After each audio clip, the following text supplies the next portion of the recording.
بسم الله الرحمن الرحيم.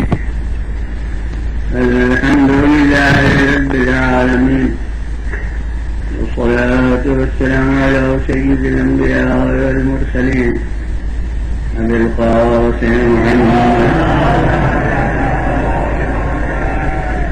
خاتم النبيين وآله الطيبين الطاهرين المعصومين. أما بعد، فقد قال الله سبحانه في كتابه المبين وهو أصدق الصادقين: جعلناك على شريعة من الأمر فاتبعها صلوات.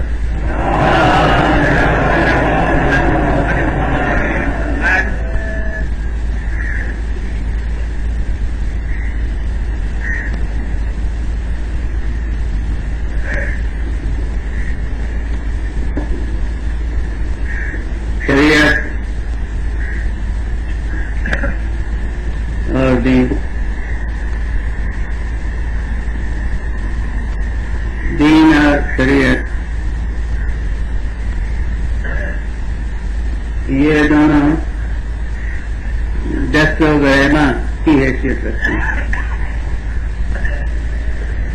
دین کا تصور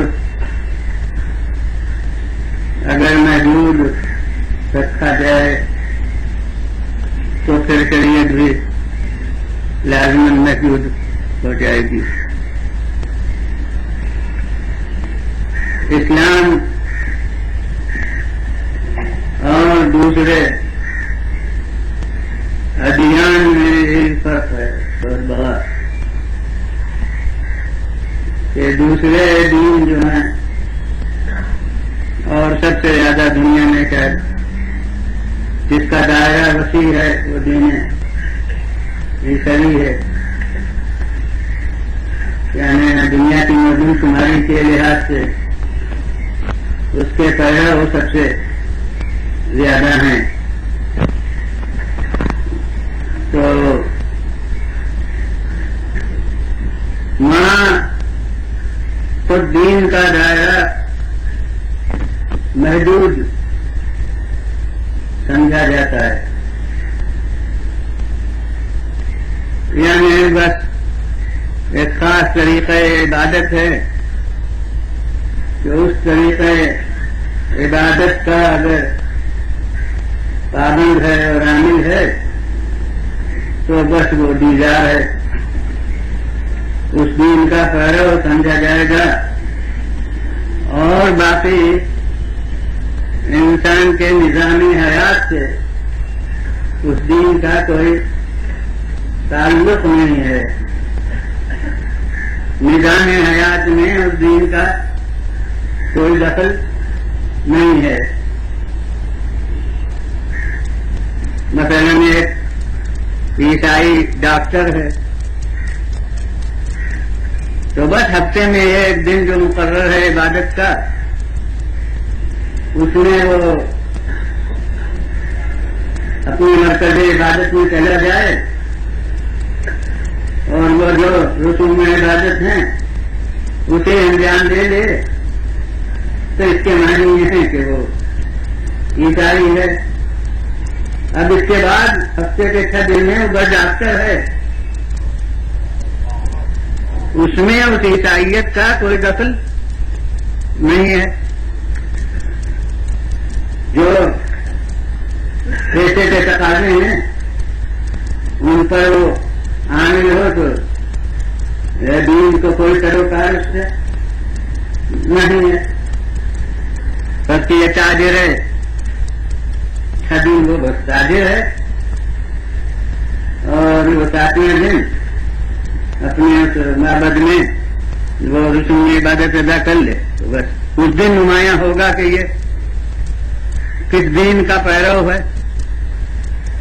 تو نظام حیات ایک الگ ہے اور دین ایک الگ چیز ہے. اسلام میں یہ نہیں ہے. اسلام میں دین نام ہے اس روح کا جو زندگی کے ہر شعبے میں کار فرما ہوتی ہے.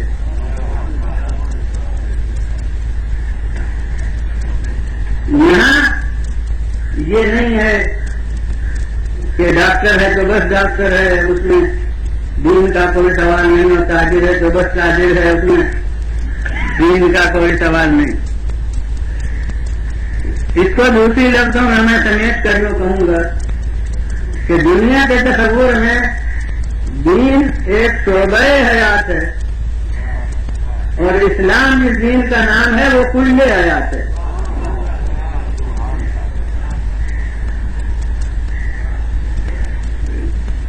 اب ظاہر ہے کہ یہ مستقل موضوع تو میرا خیر نہیں، یہ حقیقت اسی موضوع کے دور کی حیثیت سے میں عرض کر رہا ہوں، تو اس کے تمام شعبوں کو پھیلا کر نہیں عرض کر سکتا، لیکن ذہن نشین کرنے کے لیے میں کہتا ہوں کہ یہاں ڈاکٹر بھی ہے تو اسے مسلم ڈاکٹر ہونا ہے، تاجر بھی ہے تو اسے مسلم تاجر ہونا ہے. یہ اسلام ہر شعبہ حیات میں اس کے کار فرما ہے. اب کوئی کہے کہ صاحب ڈاکٹر ہونے میں مسلم اور غیر مسلم ہونے کی تفریق کیا ہے؟ تو میں اس کو روزمرہ کی زندگی میں عرض کروں گا کہ مریض ایسا آیا کہ جسے ڈاکٹر سمجھتا ہے کہ معمولی مرض ہے اور ہر ڈاکٹر اس کا علاج کر لے گا. تو اب جو رسمی فیس ہے مقرر وہ بس لے لے کہ وہ ایک عام چیز ہے، لیکن اور زیادہ یہ مول تول کا موقع نہیں ہے، کیونکہ اس کا علاج نہ کرے گا کسی اور ڈاکٹر کے پاس چلا جائے. لیکن اگر کوئی مریض ایسا آیا جسے اس نے اپنے کمال فن کی بنا پر یہ اندازہ کر لیا کہ سوا میرے کوئی اس کا علاج کر ہی نہیں سکتا، تو یہاں پیسے کا تقاضا یہ ہے کہ یہی موقع ہے اپنے فن کی پوری قیمت وصول کرنے کا.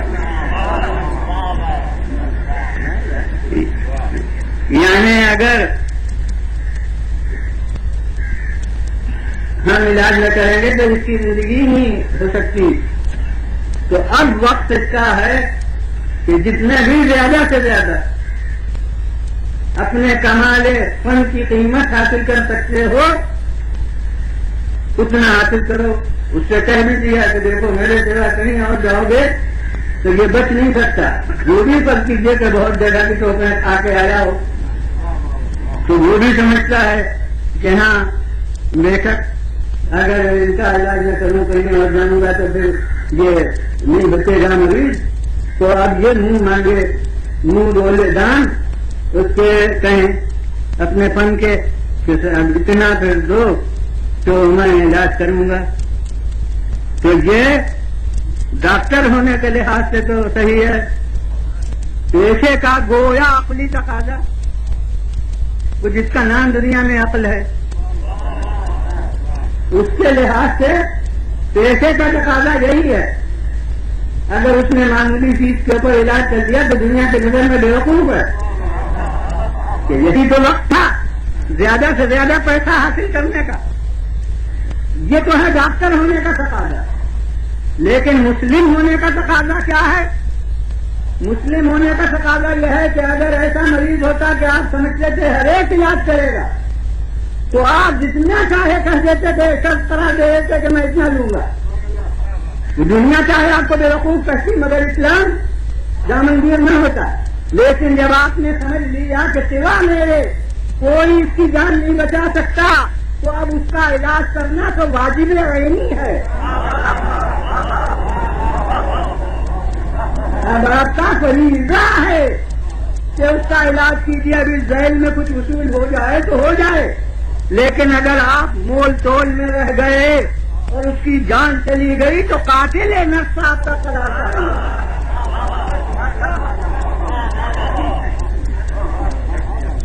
اب دیکھنا ہے کہ کون فقط ڈاکٹر ہے اور کون مسلم ڈاکٹر ہے. اسی طرح سے اگر آپ تاجر ہیں تو اگر فاضلات زندگی کے تاجر ہیں، فرنیچر کے آپ کا کاروبار کرتے ہیں، اور جو آج کل کے ضروریات زندگی بن گئے ہیں، ہر گھر میں جو کھاتی پیتی زندگی کا جڑ ہے، بلکہ کھانے پینے میں اگر دشواری ہو تب بھی وہ لوازم میں سے ہے کہ ہر گھر میں موجود.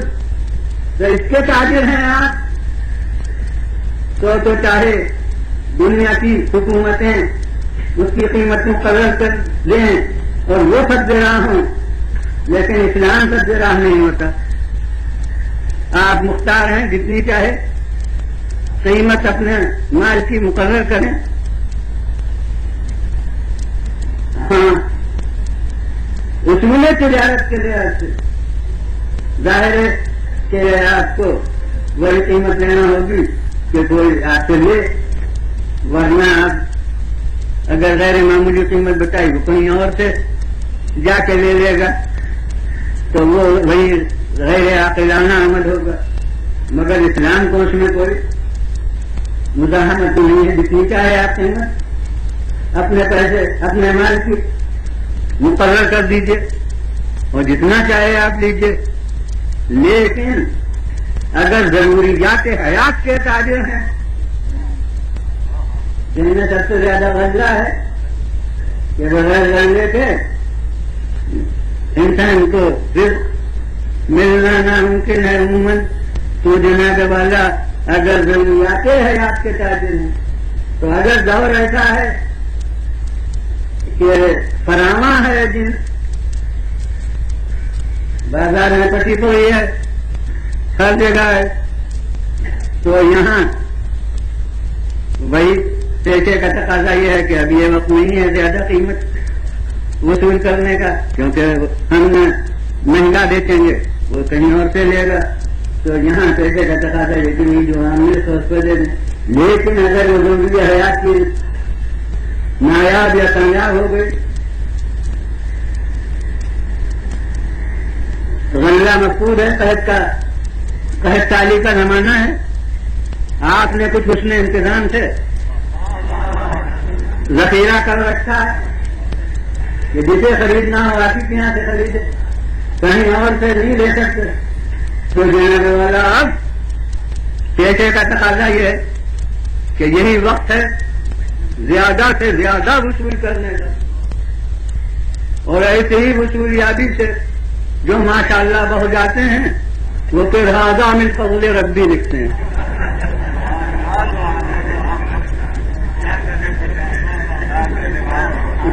تو وہ ہذا من فضل ربی والی آمدنی وہ بیش ہو جائے گی.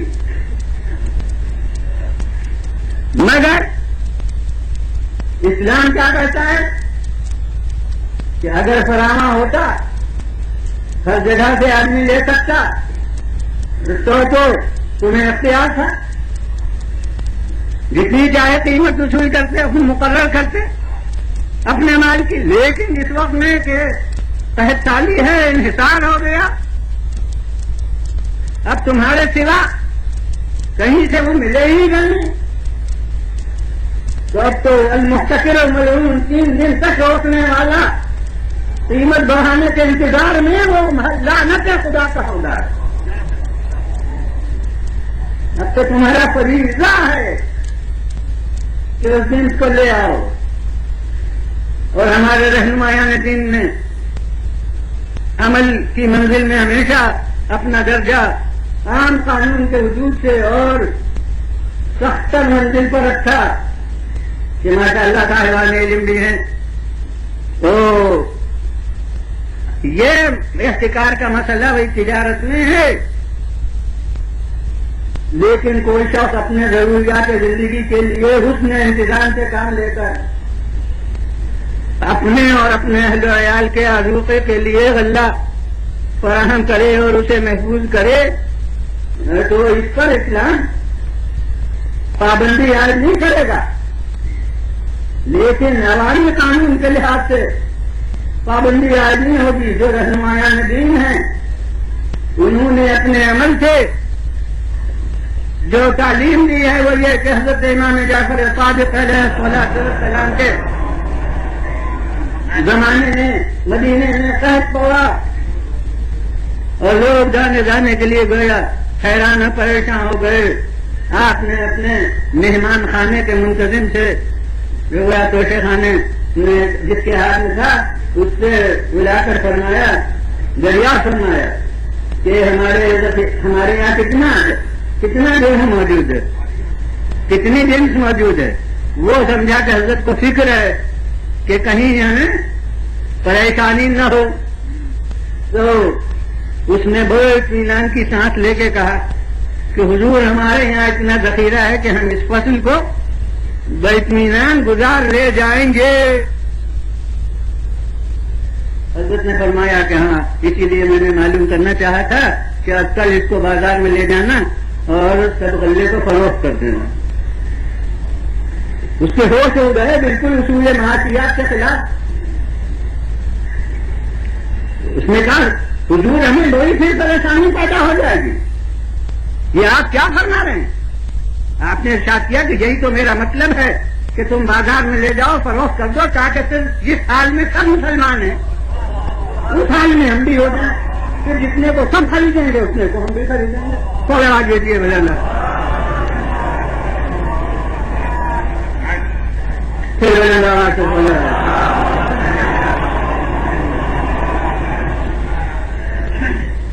مگر میں نے عرض کیا کہ جو عوامی قانون ہے سب کے لیے جو اصول ہے اس میں یہ کوئی ضروری بات نہیں تھی۔ اس کے معنی ہے کہ قرآن قامت کی تعلیم پیچھے ہوتی ہے، قرآن ناطق کا عمل آگے آگے جاتا ہے۔ تھوڑا آگے دیے بلانا پھر میرا سے بولا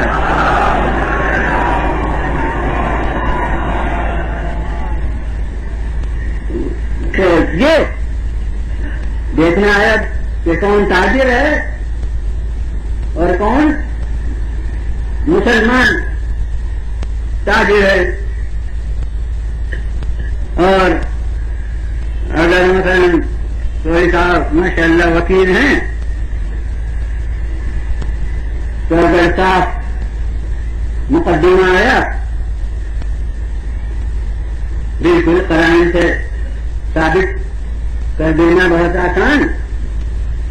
جو اس وقت میں پیسے کا تقاضا یہ ہے کہ یہ بہت زیادہ وصول کرنے کا نہیں ہے، کیونکہ وہ تو جیتا ہوا جیسے مقدمہ ہے، بالکل قرآن کے لحاظ سے ثابت، لہٰذا میں پیروی میں کروں گا، کوئی دوسرا پیروی کر لے گا تب بھی اس کا مطلب نکل جائے گا، لہذا ابھی زیادہ میل توڑ کی گنجائش نہیں ہے۔ لیکن اب ان کی زبان میں میں بات کر رہا ہوں کہ بالکل بے جان مقدمہ ہے۔ بے جان مقدمے کا کیا مطلب؟ یعنی ان کے نقطۂ نظر سے بالکل جھوٹا ہے۔ تو اب پیشہ یہ کہتا ہے کہ یہی وقت ہے زیادہ سے زیادہ کمال فن ثابت کرنے کا کہ بے جان کو جاندار بنایا جائے۔ اور اب اسلام کا کیا تقاضا ہے کہ اگر تم نے ناحق کو حق بنانے کی کوشش کی تو باقی پرست ہو گئے، پھر حق پرست نہیں رہے، لہذا ایسا مقدمہ ہی لینا نہ جائے جسے تم سمجھتے ہو کہ یہ بے جان ہے، یعنی حقیقت کے بالکل خلاف ہے۔ تو وہ وصول کرنا زیادہ ہے، کم تو الگ ہے، کم بھی وصول کرو گے تو حرام ہوگا۔ وہ عملی وہ وکالت تھی اس مقدمے میں تمہارے لیے ناجائز ہے۔ کتنا مشکل مسئلہ ہو گیا کہ کون وکیل ہے اور کون مسلمان وکیل ہے۔ اور یاد رکھیے کہ جو ایسا وکیل ہوگا جو میرے کہے ہوئے اصول کا پابند ہو تو وہ تو ناکام ہی وکیل ہوگا۔ عام زبان میں ناکامیاب وکیل، یعنی زندگی میں نہ کچھ کمائے گا زیادہ، نہ کچھ کے یہاں بھیڑ بھاڑ نظر آئے گی، لوگ آئیں گے نہیں کے ساتھ کے تو لیتے ہی نہیں مقدمے، کہیں شاذ نادر، اور وہ بھی کوئی صاف مقدمہ ہوتا ہے لے لیتے ہیں، تو یہ فائدہ کیا ہے ایسے وکیل سے؟ تو یہ وکالت ان کی بالکل ناکامیاب ہوگی صرف حق پرستی کی وجہ سے۔ تو ایسے ہی کرسی حکومت پر کوئی آئے گا اور حق کا پابند رہے گا، دنیا کہے گی حکومت ناکامیاب۔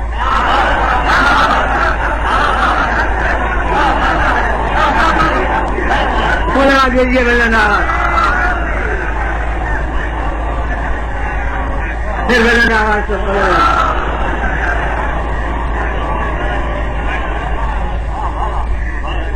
وہ خود یہ کہے گا مختصر الفاظ میں، وہی جسے میں پھیلا کے اتنی دیر میں کہہ رہا ہوں کہ لولا الدین لکنت ادھل، ارے اگر دین نہ ہوتا تو کامیاب ترین سیاستدان میں ہوتا، مگر کیا کروں کہ میرے پیروں میں تو دین کی زنجیریں پوئی ہوئی ہیں، میں تو آج یہ دین کے دھکالے ہر شعبہ حیات میں۔ اور جناب میں نے ہر شعبے کو کہہ دیا ماشاءاللہ، مجمع میں وکیل بھی ہوں گے، وہ کہیں گے ہم پر ضرب پڑ گئی، ممکن ہے ڈاکٹر صاحبان وہ کہیں ہم پر ضرب پڑ گئی، تاجر چھوٹے بڑے وہ کہیں گے کہ ہم پر ضرب پڑی، تو میں اپنی سندھ کو کیوں چھوڑ دوں؟ جبکہ مولوی مسئلے ٹیکا ہو گیا ہے، تو میں کہتا ہوں کہ مولوی میں بھی یہ تفریق ہے۔ یہ دیکھنا ہے کہ فقط مولوی ہے یا مسلمان مولوی ہے۔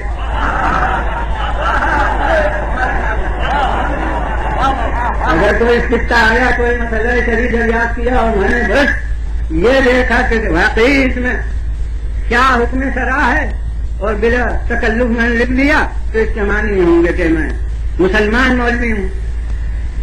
اور اگر کوئی استفسار آیا اور فوراً میرے ذہن میں آیا کہ یہ اس کا جواب جو ہے وہ بڑے آدمیوں میں سے کس کو ناپسند ہوگا اور کس کے مفادات کو اس سے ضرب لگے گی اور کون مجھ سے خفا ہو جائیں گے، اگر یہ سب میں نے لحاظ کیا تو اس کے معنی ہے کہ میں فقط مولوی ہوں، مسلمان مولوی ہوں۔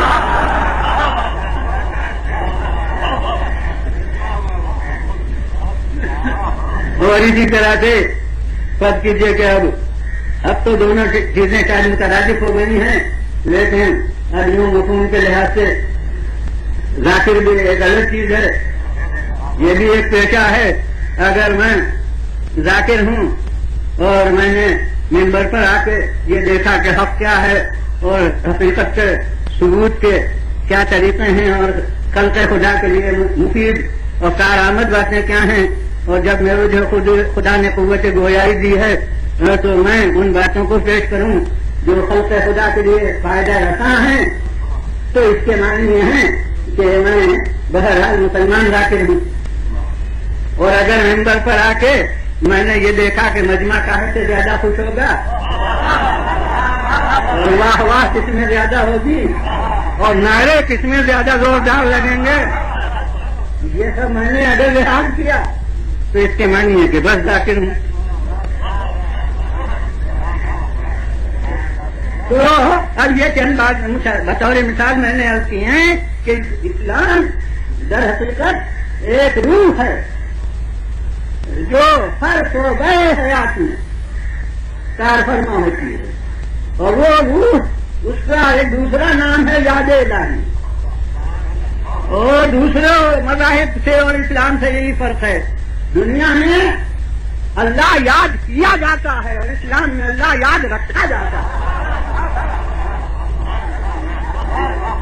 بس آپ ڈاکٹر ہیں مگر اللہ کو یاد رکھیے، آپ حکیم ہیں اللہ کو یاد رکھیے، آپ تاجر ہیں اللہ کو یاد رکھیے، آپ سب کیجیے کے وکیل ہیں تو اللہ کو یاد رکھیے، بھائی اللہ کو یاد رکھیے، اس کے معنی ہے فرائض کو یاد رکھنا، ان فرائض کو جو اس کی طرف سے آئے انہیں یاد رکھنا، اسی کا نام ہے اسلام کے عملی تقاضوں کو پورا کرنا۔ لہذا اسلام کسی تمام شعبہ حیات میں کار فرما ہے، اور اس لیے اسلام میں میں تفریق نہیں کر سکتا کہ فلاں آدمی اس حد تک مسلمان ہے اور یہاں پر سے 10 آدمی ہے. تقسیم نہیں کر سکتا کسی مسلمان کی کہ کہاں تک وہ آدمی ہے اور کہاں تک. اگر وہ مسلمان ہے تو مسلمان آدمی ہے, آدمیت سے اس کا اسلام الگ نہیں ہے. شعبہ حیات کوئی نہیں ہوتا اسلام, تو پھر کسی وقت پر 10 آدمی رہ جاتا اور مسلم نہ ہوتا. لیکن جبکہ ہر شعبہ حیات انسانی میں اسلام کار فرما ہے تو کسی مسلمان کا بٹوارا نہیں ہو سکتا. تو جب مسلمان کا بٹوارا نہیں ہو سکتا تو پیغمبر اسلام کا میں بٹوارا زندگی کا مان لوں گا کہ کہیں پر سے رسول ہے اور کہیں پر تک بس بچا.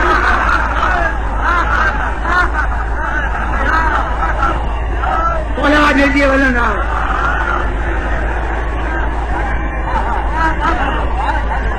پھر بولنا کہ بولا دیجیے.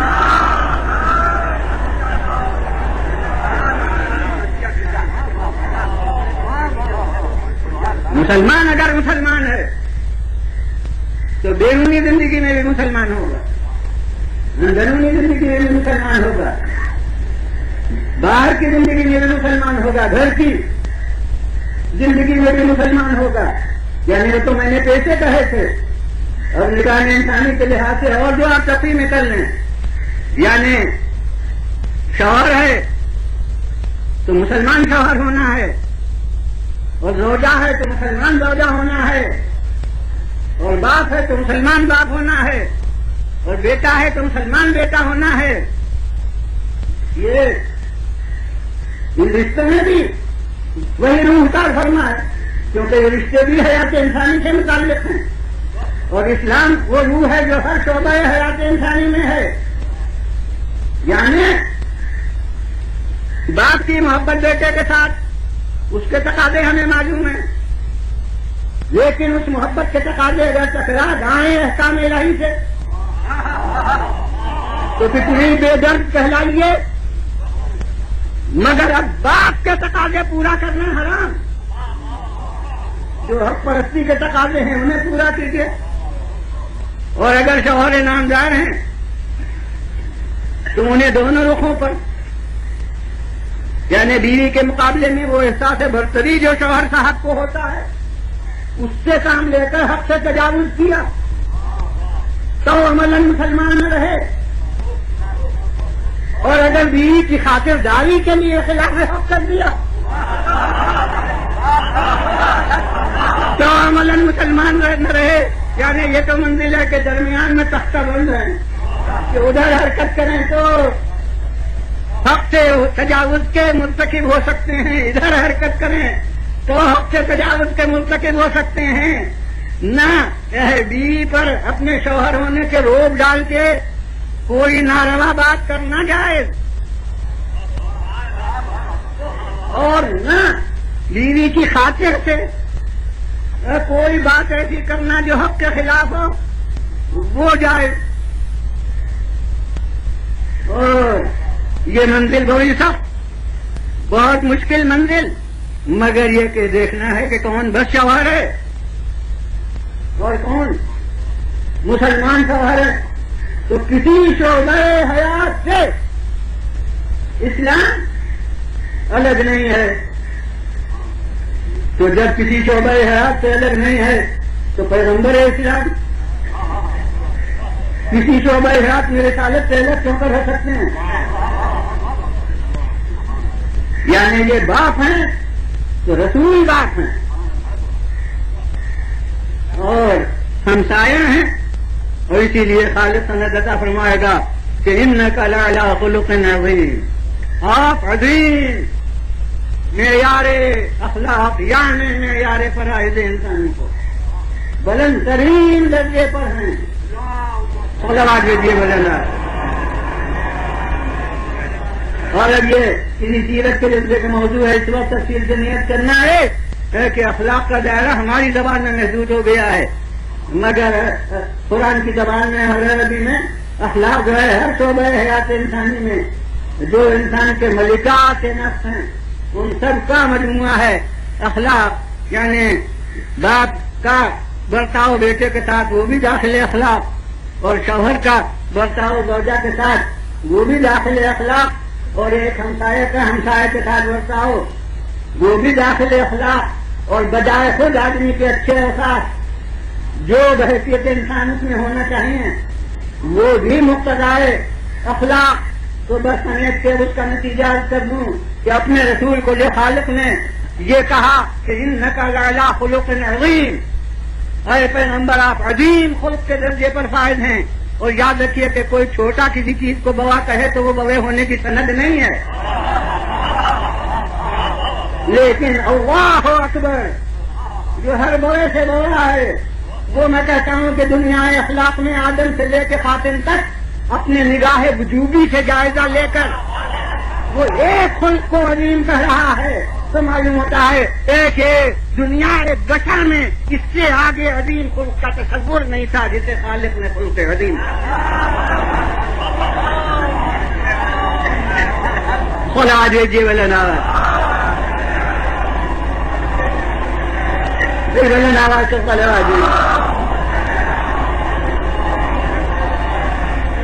تو اب اسے سب کو پورے شعبہ اخلاق رسول کو سمیٹ کر میں اس آیت کی تشریح کروں تو میں کہتا ہوں کہ خالق نے کہا کہ آپ عظیم خلق کے درجے پر فائز ہیں، اس کے معنی یہ ہیں کہ اپنی اولاد کے لیے آپ سے بہتر کوئی باپ بھی نہیں، اپنے ازواج کے لیے آپ سے بہتر کوئی شریک حیات بھی نہیں، اپنے ہمسایوں کے لیے آپ سے بہتر کوئی ہمسایہ بھی نہیں، اپنے محکوموں کے لیے آپ سے بڑھ کے کوئی حاکم بھی نہیں، اور اپنے اللہ کا آج کی طرح کا کوئی بندہ بھی نہیں۔ خلا دیجیے ولنا پھر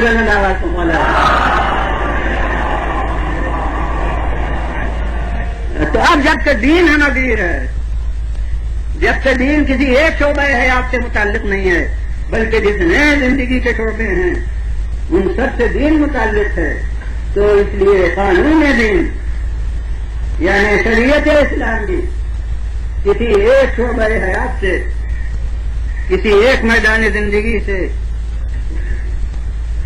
متعلق محدود نہیں ہے، اسی سے وابستہ نہیں ہے، بلکہ پورا نظام حیات وہ در حقیقت شریعت کے حدود کے اندر ہے، کوئی نہ کوئی حکم شرع اس کے لیے موجود ہے، اب وہ واجب ہو، حرام ہو، مستحب ہو، مکروہ ہو، مباح ہو، اتنی قسم کے احکام شریعت کے ہوتے ہیں نا، تو کوئی آپ کا عمل نہیں ہو سکتا جو ان احکام کے دائرے سے باہر ہو،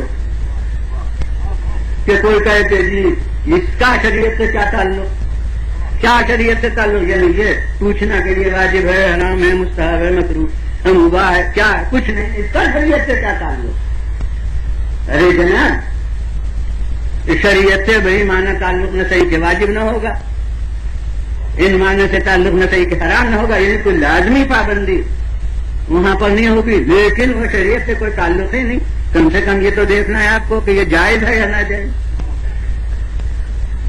جائز ہے تو پھر وہ سب قسمیں ہیں، واجب اور مستحب اور مکروہ اور مباح، یہ سب جائز کی قسم ہے، اور ناجائز کے معنی حرام کے ہیں، تو اب جو حرام کے دائرے میں اب وہی شرع سے متعلق ہے، نہیں کوئی عمل آپ کا ایسا نہیں جس کا کوئی نہ کوئی حکم شریعت میں نہ ہو، جتنے احکام شریعت کے ہیں ان کا دائرہ آپ کی پوری زندگی پر حاوی ہے، تو کوئی زندگی کا آپ کے عمل جزئی سے جزئی وہ ایسا نہیں فرق کیجیے کہ آپ اپنے جگہ پر بیٹھ کے صرف اپنے ہاتھ کو گردش دیا کریں، کوئی کہے کہ شرع میں کیسا کہ حکم ہے، اپنے شرع سے کیسا تعلق، جی نہیں، اسے بھی دیکھنا ہے کہ یہ جائز ہے یا ناجائز ہے، اپنی جگہ بیٹھ کے آپ لا گردش دیا کریں ہاتھ کو، جائز نہیں ہوگا اگر نماز کی حالت میں آپ نے مسلسل ہاتھ کو گردش دی تو یاد رکھیے کہ فعل قلیل بھی کثرت کی صورت میں کثیر بن جائے گا، تو وہ مبتلا نماز ہو جائے گا. تو اب آپ سمجھتے کہ یہ اس کا ہاتھ کے ہلانے کا کوئی حکم ہی نہیں تھا شرم؟ جی نہیں، وہ اپنی جگہ ہوتا تو بھی حکم تھا، مباح تھا. اور اب اگر نماز کے حیت کے اوپر وہ اثر انداز ہے تو بھی حکم اس کے لیے ہو گیا، حرام ہو گیا. یہ آپ کا کلام، یہ کلام بھی آپ کا، اس کا بھی کوئی نہ کوئی حکم. یہ زبان کی گردش ہے، ہاتھ کی گردش تو دکھائی دیجیے گی لوگوں کو. یہ زبان کی معمولی سی گردش، جو چھوٹا سا جز، اس کے ساتھ تو اتنے احکام کا تعلق ہے. زبان کی گردش ہوئی اور اس نے فساد پھیلا دیا. تو یہ گردش زبان حرام ہے، کتنی بڑی حرام کہ وہ فساد فی الحال کا مصداق بن گئی. یہ گردش زبان اس نے خلق خدا کو گمراہ کر دیا. تو اب یہ آدمی مضلین میں، گمراہ کرنے والوں میں داخل ہو گیا. یہ چھوٹی سی زبان کی گردش سے کتنے بڑے شعبے حلال و حرام کے متعلق ہو گئے. تو جناب کوئی جز ایسا نہیں کہ جو حدود شریعت سے باہر ہو. کوئی چیز ایسی نہیں، کوئی گردش و سکون، نہ جنبش نہ سکون، کوئی بھی قسم افعال انسانی کی ایسی نہیں ہے جو حدود شریعت سے باہر ہو.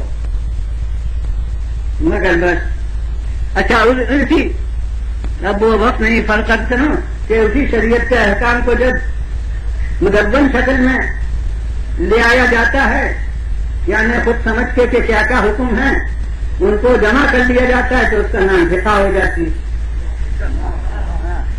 وہ فقہ کوئی الگ چیز نہیں ہے، وہ احکام شریعت سے مجموعی کو کہتے ہیں. اس لیے فقہ کے ابواب آپ دیکھیے کتنے وسیع.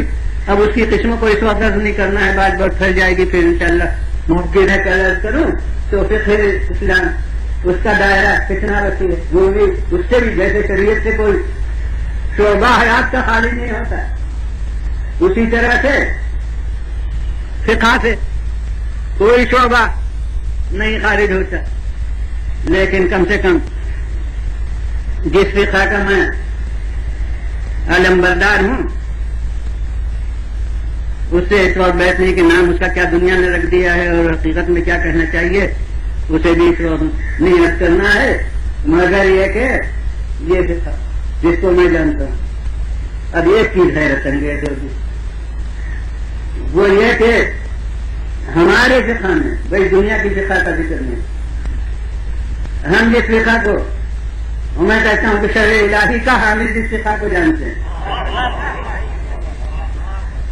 تو اس فقہ میں ہر معمولی سے معمولی شعبہ تو ہے جس کی قسمیں میں ان کے انشاءاللہ کل بیان کروں گا. مگر مجھے اس فقہ میں حکومت کا باب نہیں نظر آتا. ماشاء اللہ صاحبان علم ہے، فقہ کی کتابیں میں ان کے پاس موجود ہوں گی. اس زمانے میں باب کے بجائے کتاب کی لفظ استعمال ہوتی تھی، چونکہ علماء اکثر گویا الگ الگ صحیفوں پر جس کو کہتے ہیں کاپیاں، اس پر ایک ایک شعبہ زندگی کے باب لکھتے تھے، تو اس پر بجائے باب کے وہ کتاب لکھ دیتے تھے. تو وہی جب جمع ہو گئی بڑی کتابیں بن گئی تو باب کے بجائے کتاب کی لفظ استعمال ہونے لگی. لہذا شرائع الاسلام اور شرح العلماء اور شرح تدمیر قدیم و جدید جتنی کتابیں ہیں ان سب میں دیکھیے تو کتاب الطہارہ، کتاب الصلاۃ، کتاب الزکوٰۃ، کتاب الحج، کتاب الصوم، اسی طرح کتاب النکاح، کتاب التجارت. اب وہ قسمیں تو کل بیان کروں گا انشاءاللہ فقہ کے اجزاء کی تقسیم. تو یہ آپ کو سب کتابیں نظر آئیں گی، مگر پوری ذمہ داری کے ساتھ عرض کر رہا ہوں کہ کتاب الامارہ، کتاب الحکومہ یہ نہیں نظر آئے گی. ہمارے یہاں کی چھوٹی سی فقہ کی کتاب جیسے مختصر النافع اور یا اس سے بڑی شرح نما شرائع، اس سے بڑی شرح نما، یہ گویا ہمارے یہاں کی اب چھوٹی کتابیں ہیں. ان چھوٹی کتابوں کا حجم بھی دنیا کی 2 ہی کتابوں کے برابر ہے، اور بعد ان میں سے بڑی سے بڑی کتاب سے بڑی ہیں جو دنیا کی کتابیں ہیں، کیا جائے کہ جواہر الکلام اور ہدایت جو 1000 صفحے کی 8 جلدیں اور 6 جلدیں اور 5 جلدیں ہیں، تو اتنی وسیع فقہ کے کتابیں ہیں کہ اگر دنیا انصاف کرے تو ماننا پڑے گا اسے کہ جتنی تکمیل فقہ کی علماء شیعہ نے کی ہے، اس نے دنیا کے کسی طبقے سے کسی فرقے کے علماء نے اپنے قانون حیات کی اتنی تکمیل کے ساتھ تحقیق اور تنقیح نہیں کی ہے، مگر وہ 1000 صفحے، اور وہ تو ایک جلد کے میں کہہ رہا ہوں، جنہیں وہ 5 ہزار سمجھ لیجیے اور 6 ہزار صفحے کی جو کتابیں ہیں بامسک، اس میں مجھے کتاب الحکومت نہیں نظر آتی، کتاب الامارہ نہیں نظر آتی۔ اس کا فلسفہ کیا ہے؟ ماشاء اللہ صاحبان علم بھی ہوں گے، اور میں تو عام زبان میں عرض کرنا چاہتا ہوں جو سبھی فائدہ اٹھائیں کہ یاد رکھیے کہ فقہ جو ہے وہ عام انسانوں کے افعال سے بحث کرتی ہے، افعال مکلفین، مکلفین کہتے ہیں عام مسلمان جن پر واجب و حرام کی پابندیاں ہیں، تو افعال مکلفین سے بحث ہوتی ہے فقہ میں، یعنی عامہ خلائق کے کرنے کے جو کام ہیں ان میں کون حلال ہے، کون حرام ہے، کون واجب ہے، کون مستحب، کون مکروہ، کون مباح۔ وہ میں نے کہا کہ کوئی جز ایسا نہیں جو شریعت کے حدود سے باہر ہو یا فقہ کے حدود سے باہر ہو، مگر افعال خلائق مکلفین کے افعال موضوع فقہ ہے، اور ہمارے نزدیک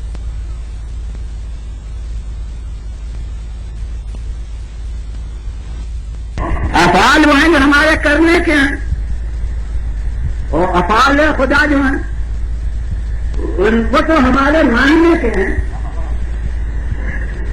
حاکم ہمیں بنانا ہوتا تو فقہ نہیں آتا کہ کسے حاکم بنائیں اور کسے نہ بنائیں، وہ بنانا ہمارا کام ہی نہیں تھا، وہ تو اس کی طرف کا حاکم ہوتا ہے۔ وہاں ہمارا کام ہے سمجھنا کہ کون ہے، اور یاد رکھیے کہ جہاں سمجھنا کام ہو وہ اصول دین میں داخل ہوتا ہے، فروع دین میں داخل نہیں ہوتا۔ جہاں مقصد عمل ہو وہ فروع دین میں، اور جہاں مقصد سمجھنا ہو، ماننا ہو، وہ اصول دین میں۔ اس لیے وہاں کام ہمارا سمجھنا ہے کہ کون اس کی طرف کا حاکم ہے، کچھ کرنا نہیں ہے تاکہ عالم صاحب سے آ کے پوچھئے کہ اس کا حکم شرع کیا ہے، ہمارے عمل سے متعلق نہیں ہے، وہ تو اب کیا ہے سمجھنا ہے۔ رسول کے بارے میں ہمارا کیا کام ہے؟ معرفت حاصل کرنا۔ آخرت کے بارے میں کیا کام ہے؟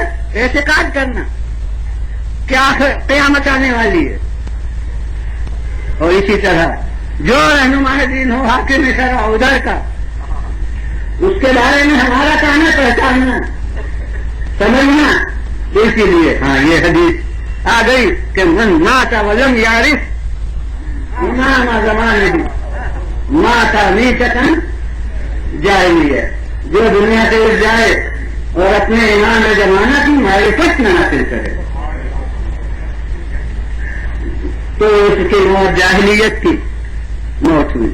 میں نے دیکھا ہے ہمارے اہل قلم ہمارے اکثر مقررین روایت میں کہہ دیتے ہیں بالکل متفق علیہ حدیث متواتر ہر فرقہ اسلامی میں، مگر میں کیا کروں، مجھے تلاش سے اہل سنت کے زمانے میں میرے ساتھ میں یہ حدیث نہیں ملی۔ ہمارے یہاں تو متواتر ہے من مات ولم یعرف انہی الفاظ میں، لیکن میں نے تلاش کیا تو مجھے زمانے میں جمہور امت کے ان الفاظ میں یہ حدیث نہیں ملی۔ صحیح مسلم کی حدیث یہ نتیجہ وہ ممکن ہے یہی نکلے کہ من ماتا ولیس فی عنقہ بیعۃ ایمان فقد ماتا میتۃ جاہلیہ. جو مر جائے اور اس کی گردن میں کسی ایمان کی بیعت کا حلقہ نہ ہو. صحیح مسلم کی جو حدیث ہے اس کا لفظی ترجمہ کر رہا ہوں. من ماتا جو مر جائے ولیس فی عنقہ بیعۃ ایمان، عنق کے معنی گردن کے، اور اس کی گردن میں نہ ہو کسی ایمان کی بیعت کا حلقہ یا زنجیر یا پھندا جو چاہے کرنے کے، تو ماتا میتۃ جاہلیہ، وہ جو مسترد ہے کہ وہ جاہلیت کی موت دنیا کے مرتی. تو اب نتیجہ تو متفق علیہ ہو گیا. اب جو امامت کو پابند رسم بیعت سمجھتے ہوں گے ان کے اہل الفاظ ہوں گے، اور جہاں رسم بیعت کوئی چیز ہی نہ ہو، وہ بس حقیقت کا ثبوت ہو، وہاں بہتنا ہوگا کہ من ماتا وجہ میں آئے. جو امام زمانہ کو نہ پہچانے، بیعت کرنے سے کیا ہوتا ہے؟ بیعت کرنے سے کون کرے گا؟ نبی کی بیعت نہ کرے تو وہ پھر وہاں کرے. بیعت کرنا تو ایک رسم تھی. تو جناب والا نتیجہ بہرحال یہ ہے. اب ماشاء اللہ آپ کا ذوق تو ذوق انداز سماعت سے ظاہر ہے، چاہے غیر کتنی ہی دلچسپ میرا بیان ہو، لیکن آپ اس میں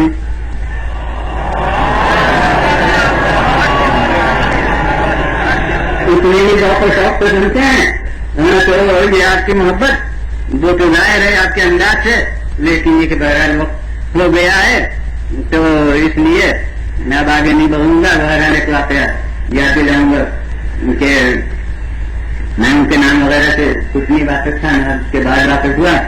ایک دفعہ مسجد سے نماز پڑھ کے نکل رہا تھا کہ ایک نوجوان اور ایک ان کے ساتھ وہ دو آدمی مجھے ملے ختم نماز کے بعد میرے باہر.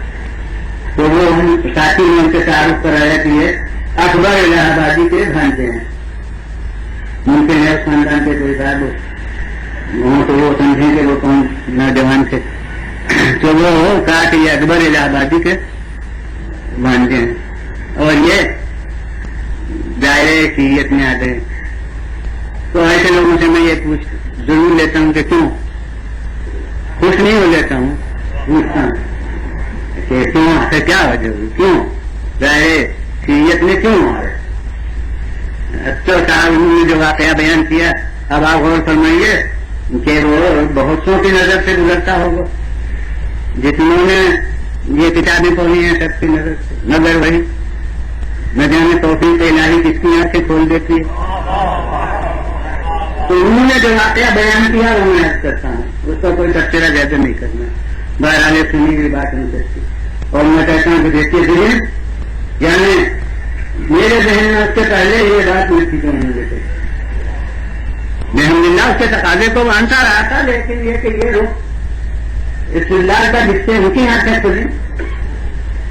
وہ کہتے ہیں انہوں نے بیان کیا مجھ سے یہ کہ اگر الہ آبادی مجھے عالم دین بنانا چاہتے تھے تو سہائے ستہ تک مجھے پہنچا دیا اور سہائے ستہ کے لیے ایک معلم مقرر کیا، یعنی ان کو باقاعدہ معاوضہ دیا جاتا تھا. اور ظاہر ہے کہ وہ خود انتہا کو پڑھے ہوئے تھے، ان کو روپیہ دیا جاتا تھا اور وہ مجھے پڑھانے آتے تھے مولانا. تو جناب میں سہائے ستہ پڑھوا تھا تو میرے سامنے صحیح مسلم کی یہ حدیث گزری کہ جس کے گردن میں کسی ایمان کی بیعت نہ ہو تو اس کی جاہلیت کی موت ہوئی. یہ حدیث پڑھ لی، میرے ذہن میں کوئی خیال نہیں آیا. اب اسی سہائے ستہ میں یہ حدیث نظر آئی جو سب جانتے ہیں. حضرت فاطمہ زہرا سلام اللہ علیہ اپنے دور کے صاحب اقتدار سے ناراض تشریف لے گئی. صحیح بخاری کی حدیث مسلم کی روایت کر سکتے ہیں کہ غضبت فاطمہ فلم تتکلم حتی ماتت، حضرت فاطمہ زہرا غضبناک ہوئی یہاں تک کہ دنیا سے اٹھ گئی اور بات نہیں کی. یہ بھی حدیث میں بس کہتے ہیں کہ بجلی کی رفتار سے میرے ذہن میں یہ خیال پیدا ہوا. میں نے استاد سے پوچھا کہ وہ حدیث تو ہم نے صحیح مسلم میں پڑھی تھی کہ جس کی گردن میں کسی ایمان کی بیعت کا حلقہ نہ ہو اس کی موت جاہلیت کی ہوئی. کہا ہاں وہ تو مسلم حدیث ہے اور میں تو آ چکا ہوں، تم پہنچ چکے ہو. اور ان کا یہ بھی تو ہے، یہ ابھی پڑھا ہوں. ان کا جی ہاں یہ بھی ظاہر ہے کہ یہ تو بخاری شریف کی حدیث ہے. بس ایسے ایک دم سے میرے منہ سے نکلا. تو پھر حضرت فاطمہ کی موت کے بارے میں کیا سمجھنا چاہیے؟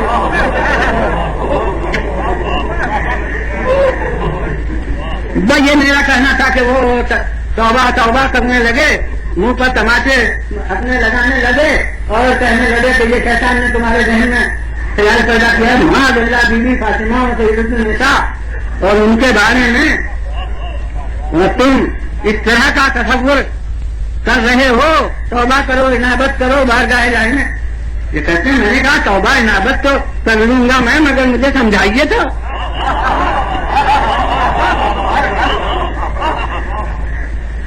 مگر وہ بس توبہ ہی کراتے رہے. اور جب میں نے سوال کیا تو پھر یہ سب کہ تم لوگوں سے ملنے لگے ہو، دوسروں کا اثر تم کو پڑنے لگا ہو. یہ تو ہونے لگا یہاں تک کہ میرے لیے اور بڑے علماء بلائے گئے اور میں نے کہا کہ یہ بس میرے ذہن میں یہ خیال خود تہار قصہ کے پڑھنے سے پیدا ہوا ہے. تو میری تسلی بس کر دیجیے اور میرے اوپر نواز و نصیحت کا کیا اثر ہے. وہ جو بات میری ہے تو یہ نتیجہ یہ ہوا کہ بہت واضح کہہ دیا گیا کہ اس کا قلب سیاہ ہو گیا اور یہ اس کی ہدایت نہیں ہو سکتی. اور اس کے بعد وہ کہتے ہیں کہ اکبر الہ آبادی سے بڑے تعلقات سے وہ مقاصد سے بھی ثابت ہوتا ہے کہ وہ کہتے ہیں کہ مجھے پھر خواجہ حسین رانی صاحب کے پاس بھیج دیا.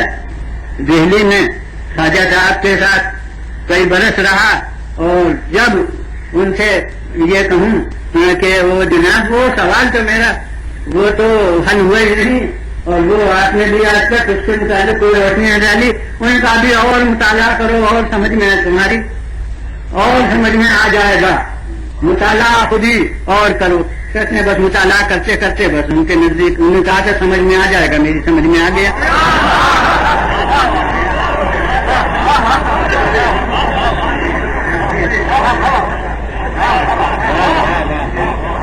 اب وہ سامنے کی بات معلوم ہوتی ہے مگر میں سچ کہتا ہوں کہ میں نے بہرحال سب دیکھا تھا پہلے لیکن یہ کڑیاں ملا کے اس طرح سے دینا سوگرا مرتب ہی نہیں کیا تھا. یہ قدرت کو جس کی ہدایت منظور ہوتی ہے اس کو نہیں تصورات اس کے دل میں قدرت کی طرف سے آتے ہیں تو غرض یہ اور اسی دنیا کے اوپر ہماری یہاں حقیقت کا تعلق بیعت سے نہیں ہے. اور بیعت لینے والے اب میں نے عرض کیا اب پہلے ہی معذرت کر چکا کہ وقت بہت ہو گیا ہے اور غالباً بہت سے زیادہ بیان ہو گیا تو اب آگے یہ بڑھنا چاہتا کہ اب یہ ہستیاں دنیا کیسی ہے کہ اسی زمانے کے بعد کسی نے بیعت کر لی. کسی کو کہتے ہیں کہ وہ جب سلحنامہ ہوا تب بیعت ہو گئی. مگر میں کہتا ہوں کہ اگر کسی نے اس سلسلے میں سے بیعت کی ہوتی تو حسین کی بیعت کے لینے کے لیے اتنی طاقت ترک نہ کی جاتی. معلوم ہوتا ہے جیسے مدت سے دنیا میں صاحبان اقتدار کو حسرت تھی کہ میں سے کوئی بیعت کر لی.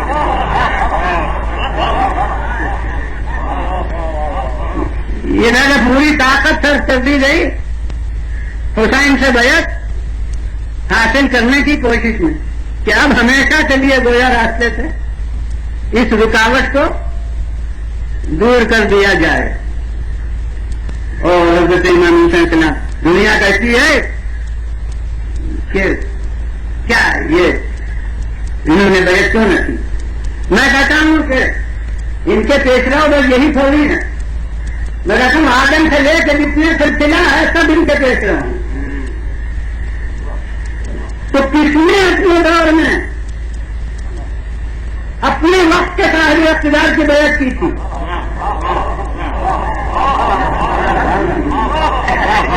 اور آج کل کے تعلیم یافتہ مجمع پر تو ڈاکٹر اقبال کا نام بہت زیادہ اثر انداز ہے. میں کہتا ہوں ڈاکٹر اقبال کی زبان میں انہوں نے تو کہا کہ وہ موسیو فرعون شبیر و یزید ان جو قوت و حیات آمد پدید وہاں نام تو خیر موسیٰ اور فرعون کا بھی لے دیا ہے، مگر بعد میں سب کو سمیٹ کے کہہ دیا ہے کہ زندہ اب قوت شبیری ہے، اب موسیٰ کرنا نہیں ہے، اب ہے حق زندہ ہے شبیری طاقت سے. اس کے معنی کہ موسیٰ میں کار فرما تھی وہ بھی شبیری طاقت تھی، اور جو ابراہیم میں کار فرما تھی وہ بھی شبیری طاقت ہے. تو اس کا مطلب یہ ہے کہ زبان ہے، اصطلاح ہے اقبال میں ازل سے لے کے ابد تک جتنے حق پرست ہوں وہ اپنے دور سے شبیر ہیں،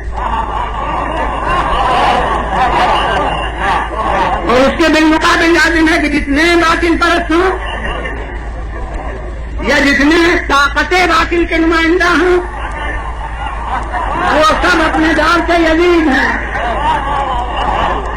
تو اب اس محاورے کو سامنے رکھ کر میرے چند جملے جو استثار کی بنا پر حفظ ہو سکتے ہیں وہ سن لیجیے اور اسے محفوظ رکھیے کہ میں کہتا ہوں کہ کسی دور کے شبیر نے کسی دور کے یزید کی بیعت نہیں کی.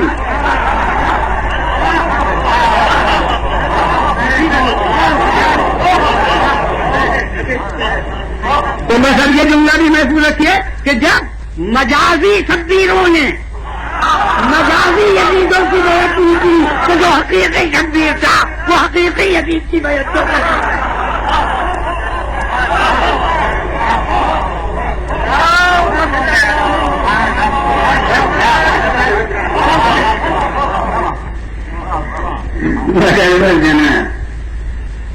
بیعت نہ کرنا وہ کسی کے لیے پھولوں کی تیز ثابت نہیں ہوگا.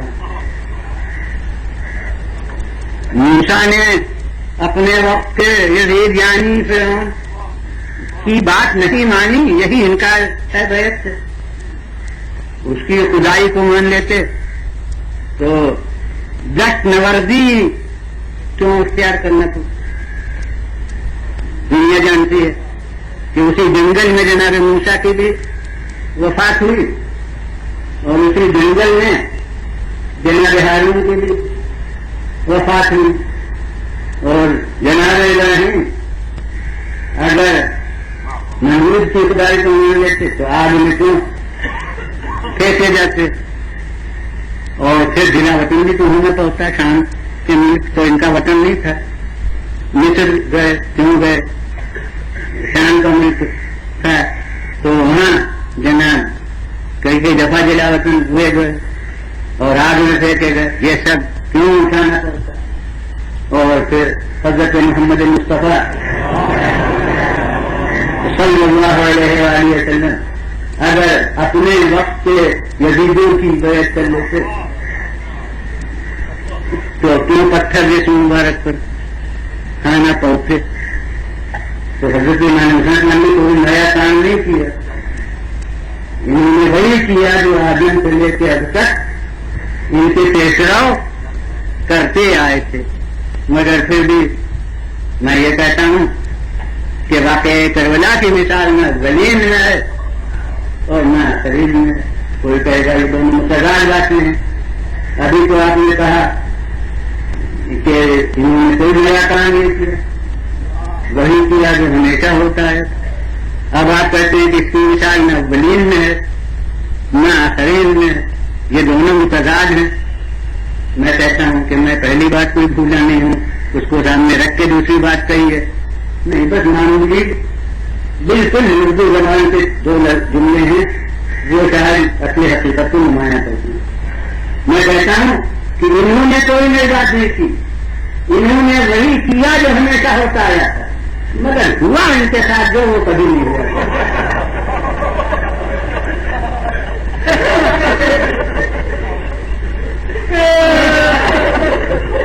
یعنی ہمیشہ باطل کے دل میں حسرت رہ گئی کہ اگر اتنا اور کرتے